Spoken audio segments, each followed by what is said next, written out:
Իսկ ես պոլիտեխնիկն էի ընտրել, էլի կարծրատիպային վերաբերմունքից ելնելով, որովհետև եթե ես շարժի խնդիր ունեմ, հա, այսինքն ավելի քիչ տեղաշարժվող գործ պիտի անեմ։ Դրա համար ծրագրավորում պիտի սովորեի։ Բայց ունեիք այլ նախասիրություններ։ Այո, ես շատ չափազանց շատ սիրել եմ պատմությունը եւ գրականությունը։ Ես ավելի շատ հումանիտար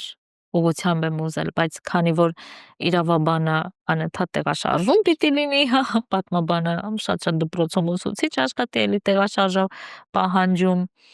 Դրա համար ինձ ուղղորդեցին, որ ես պետք է ծրագրավորող դառնամ, չնայած որ մաթեմատիկան է շատ հեշտ տրվում էր ինձ։ Երկրորդ մեծագույն դժվարությունը հենց համալսարանում ա եղել, որ կուրսեցիներից կողմից այդ խտրական վերաբերմունքը չեմ ունեցել, իրենք շատ լավն են եղել, շատ սիրել են ինձ, ես էլ իրենց, բայց դասախոսական կազմի կողմից եղել է